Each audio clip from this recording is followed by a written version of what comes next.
The quiet house in Hillcrest had never felt so empty. Clean, orderly, it reflected the life I had built since Sarah passed. But that was the life I lived before I was put in this hospital bed, before the antiseptic smell and the steady beeping of a heart monitor became my new reality. 15 years have gone by since I lost Sarah. 15 years I spent doing everything alone to raise my little girl, who was now a grown woman named Emily. I devoted my entire life to her, only wanting her to have a happy and prosperous life. But now, all those sacrifices seem to mean nothing. 2 days ago, a heart attack landed me here. I had ignored the warning signs my body was giving me, the sharp chest pains, the sleepless nights, and the immense stress. I thought I couldn't fall, because I still had Emily, and I had to be a strong foundation for her. But my body betrayed me. Now, only fragments of my past life remained. I was trying to drift off to sleep when the phone's shrill ring cut through the silence like a sharp blade. 7 in the morning. Who calls a heart patient at this hour? My hand trembled as I reached for the receiver, the IV line restricting my movement. The cold plastic felt strange against my ear, but the voice on the other end was even colder. "Dad, it's me." Emily's voice, not the warm tone I remembered, only a distant, detached sound. "Sweetheart, it's so good to hear from you," I whispered. "Are you okay? Why are you calling so late?" I had hoped for a little worry, a little concern from my daughter, but all I got was a short, decisive answer, as if she were reading from a prepared script. "I'm calling to let you know I'm getting married tomorrow." My heart pounded faster, the monitor beeping in a quick, alarming rhythm. "Married? But Emily, you never said." "I'm getting married in Las Vegas. Jack and I decided we didn't want to wait. By the way, the apartment in Scottsdale and the car are sold." Every word was a stab to my heart. The apartment in Scottsdale, the one I spent months searching for. The car I gifted her on her college graduation day. All sold. Sold? But honey, my voice was weak. "We need to talk about." "There's nothing to discuss, Dad. I'm 28 years old. I can make my own decisions. Jack says you've been too controlling, keeping me dependent. This is my chance for independence." "Jack says," I repeated, my heart growing cold. "Not from my medical condition, but from something deeper, something fundamental changing inside me. 15 years. 15 years since Sarah died. I had given everything to that girl. I bought her the apartment, paid for her college, supported all her dreams. Goodbye, Dad." "Fine," I said, my voice surprisingly calm. "But you forgot one thing." The silence stretched. Then her voice filled with irritation. "What do you mean?" That's when I felt the shift within me. The loving father Emily remembered was gone. In his place was Frank Miller, the man who had spent 30 years navigating corporate contracts and legal loopholes. A low laugh escaped my throat, surprising even myself. "You'll find out soon enough. Good luck with your wedding, sweetheart." I hung up before she could respond. The room fell silent again, except for the steady beeping of the heart monitor. My pulse had stabilized, but something fundamental had changed. I stared at the small framed photo on the bedside table, Emily radiant at her college graduation, standing between Sarah and me. 3 years ago, when she still called me Daddy and meant it, the photograph trembled in my hands. I was discharged from the hospital the next morning. The nurse wheeled me to the entrance, chattering about rest and follow-up appointments, but my mind was already miles ahead. Sitting in the taxi, watching familiar Scottsdale streets pass by, I felt something I hadn't experienced in years, the sharp focus that once made me successful in corporate law. My house in Hillcrest looked smaller than I remembered. 4 days in the hospital had given me perspective on the life I had been living. It was quiet, orderly, and ultimately meaningless without Emily. Now it would serve a different purpose. The first hour back involved the mundane: unpacking medications, checking the mail, making coffee with hands that still trembled slightly.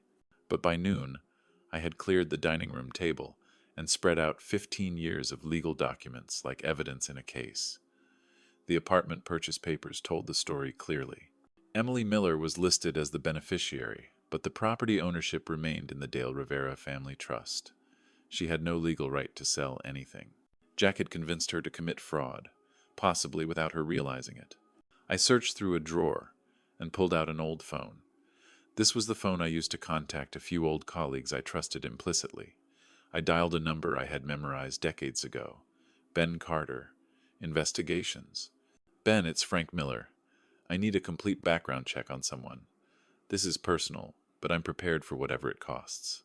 There was a long pause on the other end. Frank Miller. Haven't heard from you in years. What's the situation? My daughter's involved with someone who is not what he appears to be. I need facts, not suspicions. Ben had worked with my law firm on dozens of cases. Divorce settlements, corporate espionage, insurance fraud. If anyone could uncover Jack's secrets, it was him. Give me everything you know about this guy, I said. I dictated Jack's full name, the license plate of the BMW I had seen him driving. I remembered the address of Emily's apartment where he had been spending time. Ben took notes with professional efficiency. Preliminary report in 48 hours. Full workup within a week. My rates haven't changed since you retired. Money is not an issue. I want to know everything. Employment history, financial records, previous relationships, legal troubles, everything. After hanging up, I organized my workspace with the methodical precision I had once used to organize complex corporate transactions. Legal pads, a laptop, a phone charger, a coffee cup that would be refilled many times. My dining room was becoming a war room by the afternoon. At 3 o'clock that afternoon, the phone rang. It was Ben Carter. Frank, I've got preliminary findings on your Jack Thompson. You're not going to like this. I gripped the phone tighter. Tell me. Employment history is sketchy at best. Claims to work in consulting, but I can't verify any actual clients. Lives in a luxury apartment complex that runs about $4,000 a month. Drives a BMW that's financed to the limit. How does he afford it? Ben paused, his voice turning serious. That's the concerning part. I found a pattern. 3 different women in the past 5 years, all ended relationships around the time their financial situations got complicated. 2 filed restraining orders that were later dropped. 1 moved to another state. My chest tightened, but not from the heart condition. What kind of complications? Credit problems, unauthorized charges, missing savings. Nothing that stuck legally. But the pattern's clear. This guy's a professional. Keep digging. I need everything you can find, I ordered. Setting down the phone, I stared at the trust documents spread across my table. Emily thought she'd gained independence by selling the apartment. Instead, she'd handed Jack exactly what he wanted, access to what he believed was a large sum of money. But Jack had made one critical mistake. He'd underestimated the man whose daughter he was using. Calf Luna buzzed with afternoon energy when I arrived at 2 o'clock. I chose a corner table with clear sightlines to both the entrance and the exit. It was an old habit from depositions. Control the environment, anticipate reactions, document everything. The manila folder beside my coffee cup contained 15 years of legal paperwork that would shatter Emily's confidence. Emily walked in 10 minutes late. Her wedding ring caught the light, a designer handbag, expensive shoes, the confident stride of someone who believed she had won. The transformation from my loving daughter to this stranger still took my breath away. Thank you for coming, Emily. I wasn't sure you would. She slid into the chair across from me, her back rigid. I'm here to tell you to stop interfering in my life. Jack and I are married now. Married? The word hung between us like a weapon. About that, and about the apartment sale. We need to discuss some legal issues. There are no legal issues. Her voice carried Jack's arrogance. Everything's been handled properly. I opened the folder with deliberate precision, removing documents that had been filed away since she was 23. Emily, I need to show you something.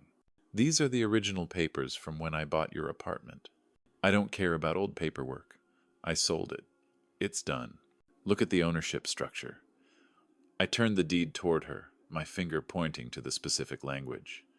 You see this section about trust beneficiary versus legal ownership? The apartment was never legally yours to sell.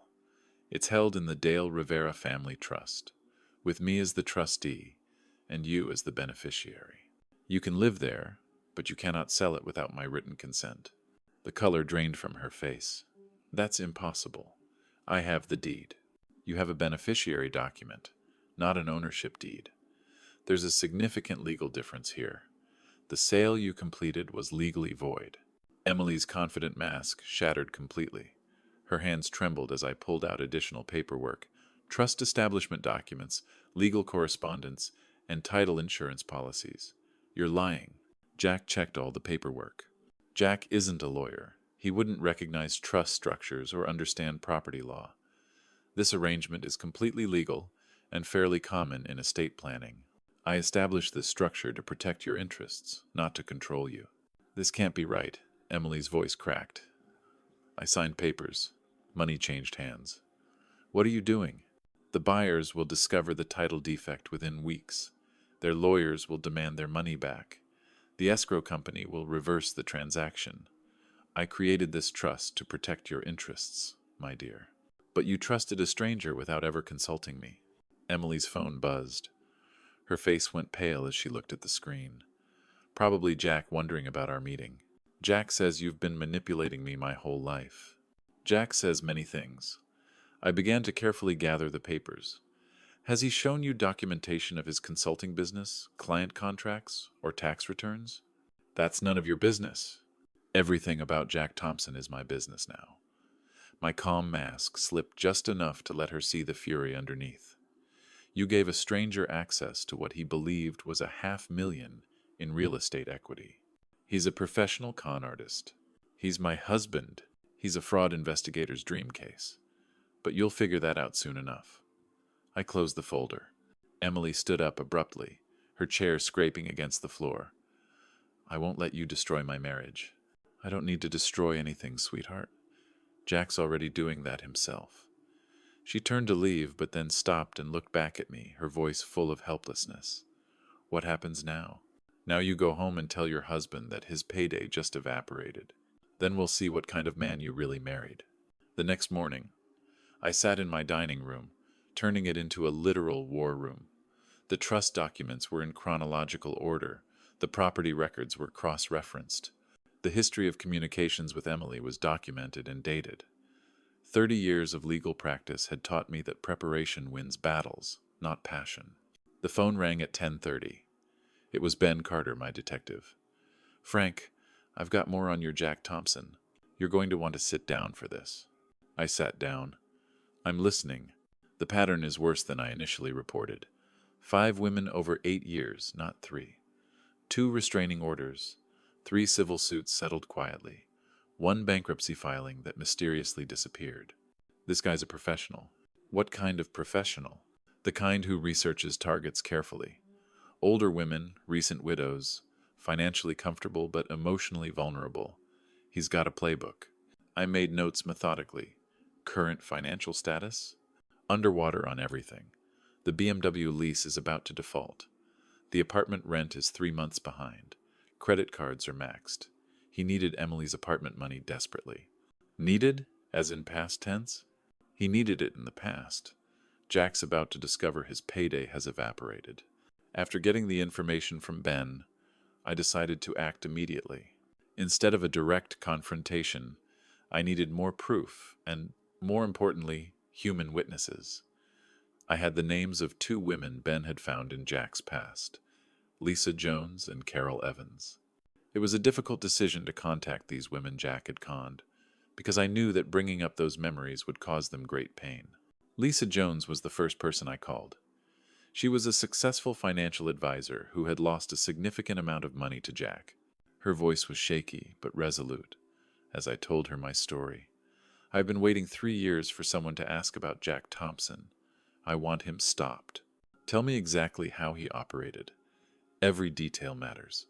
Lisa opened her portfolio, revealing documents organized with business-like precision. Jack is methodical. He researches targets carefully. Successful women with emotional vulnerabilities. A recent divorce. A death in the family. Professional isolation.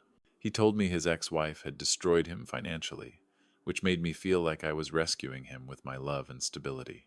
I thought of Emily after Sarah's death, how a 13-year-old's grief had shaped her need for approval. He also told my daughter that he had financial problems from past relationships. That's stage 1. Stage 2 is the joint account for our future together. Stage 3 is the urgent business opportunity that requires immediate investment. She spread bank statements across the table, transfers totaling $250,000 over 18 months. How did you finally realize what was happening? When I caught him researching my rental property values and calculating equity withdrawal possibilities, Lisa's voice hardened. He wasn't planning our future. He was appraising my assets. When I confronted him, he turned it around. He made me feel guilty for not trusting him, for being suspicious of our love. That's his greatest skill, making victims blame themselves for his crimes. The pattern was breathtakingly familiar. Jack hadn't just stolen Emily's money. He'd stolen her ability to trust her own judgment. Lisa, I need to ask something difficult. Is Jack planning to disappear? Her face went pale. Has he mentioned business opportunities in other states? Consulting work that requires travel? My stomach dropped. Emily had said something about Jack considering an expansion to Nevada. That's how he left me. A sudden business trip that became permanent relocation. By the time I realized what happened, he had transferred everything to offshore accounts. How long before he typically runs? 18 months maximum. But if pressured, he can accelerate. How long has he been with your daughter? 8 months. Then you have days, not weeks. When pressure mounts, Jack doesn't just disappear. He takes everything he can carry. That afternoon, I documented Lisa's testimony. Afterward, I received a call that changed everything. Lisa had contacted Amanda Porter, another of Jack's victims. Mr. Miller. Amanda's voice on the other end was steady but sad. I lost everything to Jack. My savings, my house, and my ability to trust anyone. Don't let him do that to your daughter. Will you help me stop him? I've been ready to testify for 3 years. Just tell me when and where. Oh, by evening, I had what prosecutors call a pattern case. Multiple victims, identical methods, documented financial crimes, and witnesses willing to testify. More importantly, I had something Jack couldn't manipulate or discredit. The voices of women who had survived his playbook and wanted justice. But time was running out. Lisa's analysis suggested Jack would make a move within days. Emily was completely under his influence, believing she was protecting him from my persecution. I looked at the evidence spread across my dining room table. This time it wasn't just documents, but the testimonies of 2 women whose lives Jack had destroyed. Tomorrow I would have to choose between respecting Emily's request for space and saving her from the same fate. The phone rang again. It was Ben Carter, my detective. Frank, we have a problem. Jack's been making unusual financial moves, large cash withdrawals, travel bookings. It looks like he's preparing to run. I glanced at the clock. 7 o'clock in the evening. If Jack was following his established pattern, Emily had less than 48 hours before she woke up to find her life savings gone and her husband vanished. Monday morning arrived, with the sound of car doors slamming in the parking lot below. I watched from my office window as Detective Ben Carter led 2 uniformed officers toward Emily's apartment building. In my hand, I held the warrant we had obtained based on Lisa's testimony and Amanda's corroborating evidence. The time for subtle approaches had ended. I met them at Emily's door, carrying the complete evidence file. Bank records, marriage certificates, witness statements from 2 women whose lives Jack had destroyed. Behind me, Lisa Jones stepped out of her rental car, ready to face the man who had stolen her future. My spare key still worked. Emily's shocked face appeared as we entered, confusion turning to horror as she saw the police officers. Dad, what's happening? Jack said you were trying to destroy us. Emily, I need you to listen to Lisa. She has something important to tell you. Jack emerged from the bedroom already dressed, a packed suitcase barely visible behind him. His confident mask slipped when he saw Lisa. This is harassment, he snarled, but his voice carried the tremor of a man whose world was collapsing. You can't just break into our home with the police. Jack Thompson, Detective Carter announced. You're under arrest for first-degree fraud, theft, and conspiracy to commit financial crimes. As the handcuffs clicked into place, Jack made one final attempt at manipulation. Emily, you have to believe me. I love you more than anything. Don't let them turn you against me. Lisa stepped forward, holding the file of evidence we had compiled. Emily, Jack did the same things to me that he's done to you. The exact same words, the exact same promises. That's impossible, Emily whispered, but uncertainty had already crept into her voice. Jack loves me. I'm married to him. He married me too. Lisa's voice was steady and professional. Then he disappeared with $250,000 of my money. I watched Emily's face. She looked at Lisa, and it seemed like she finally understood. Lisa wasn't some crazy woman. She was a successful, strong woman, and this was her story, a story identical to Emily's payments. Take a look at these, I said, placing the bank statements on the table. His debts, the marriage certificates proving his bigamy, the recorded conversations where he used the exact same romantic promises with 3 different women. Everything he said, everything he did, it was all just a script. Emily stared at the documents. Her eyes darted over the numbers, names, and dates. It can't be, she whispered. Jack said these women were just bitter, and that you paid them to lie about him. Jack said those same things to Lisa. He also said those same things to Amanda. Suddenly, Jack lunged forward, trying to regain control. Emily, I can explain everything. I'll talk to you alone. We can leave right now. Don't let him manipulate you anymore, I said. This is all the proof you need, Emily. Your trust was systematically exploited. Emily's phone buzzed. Her face went pale as she looked at the screen. Missed calls and texts from Jack. He wanted me to go to Las Vegas right now. He said he needed my money for a business opportunity. Lisa stepped closer to Emily, her voice full of empathy but also very strong. He did the exact same thing to me, Emily. He said he needed money for a big deal. He disappeared with everything I had. He doesn't love you. He loves what he thinks you have. Emily stood frozen, looking at the evidence on the table, at Lisa, then at me. You were right, Dad. He was getting ready to run. No! I wasn't doing anything! Jack yelled, but no one was paying attention. This is his plan. He wants to tear us apart.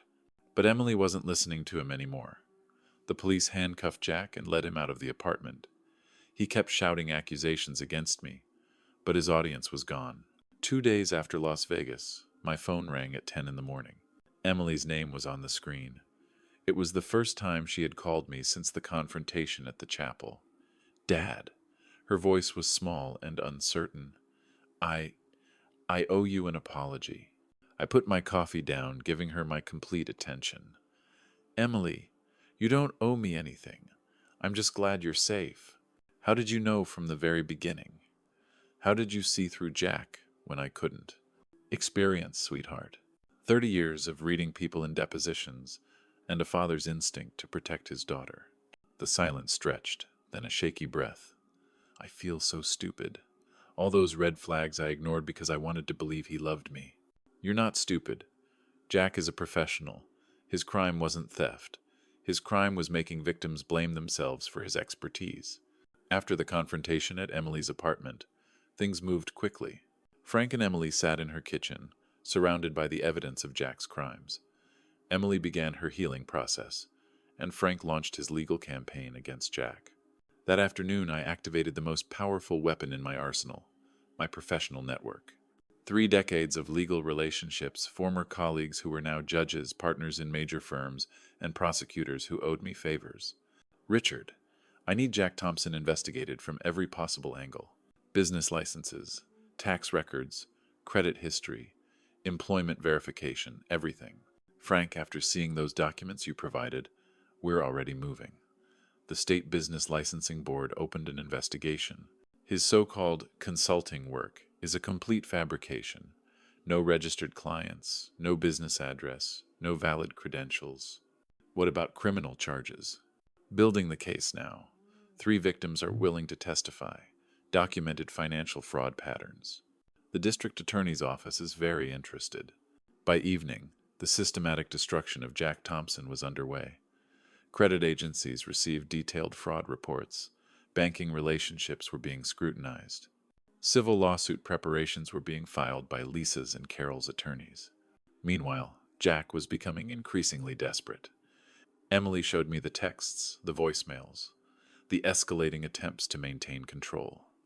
Emily, don't let your dad turn you against me. We can still work this out. Work what out, Jack? She'd replied. The lies, the other wives, the theft. His reply had grown more aggressive. Those documents were fabricated. Your father paid people to create false evidence. Stop. Just stop calling me. But Jack wasn't stopping. Ben Carter reported that Jack had been seen outside Emily's apartment building, trying door handles, asking neighbors about her schedule.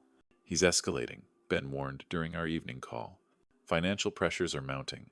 His BMW got repossessed today, and he's 3 months behind on rent. Desperate people do desperate things. I looked out my window at the quiet Hillcrest neighborhood where I'd lived peacefully for 20 years. That peace was about to end. What kind of desperate things? Hard to say. But men like Jack don't just disappear quietly. They need to blame someone for their failures. And right now, you're the target. Emily had changed her locks, removed Jack from any shared accounts, and started therapy to process the psychological manipulation she'd endured. She was reclaiming her life piece by piece. But healing takes time. Jack, meanwhile, was running out of both time and options. That night, my phone rang again. An unknown number, but I recognized Jack's voice immediately. You destroyed my life, old man. You destroyed your own life. I just exposed it. Emily was mine. The apartment was mine. Everything was mine until you interfered. Emily was never yours, Jack. She was your victim, and the apartment was always mine. The line went quiet for a long moment. When Jack spoke again, his voice carried a coldness that made me reach for the security system remote. This isn't over, Frank, not by a long shot. After Emily's call, I went through days that were chaotic yet full of hope. Emily had started therapy to process the psychological trauma Jack had inflicted. She bravely faced her fears and her loss, reclaiming her confidence little by little. For my part, I was no longer just a heartbroken father.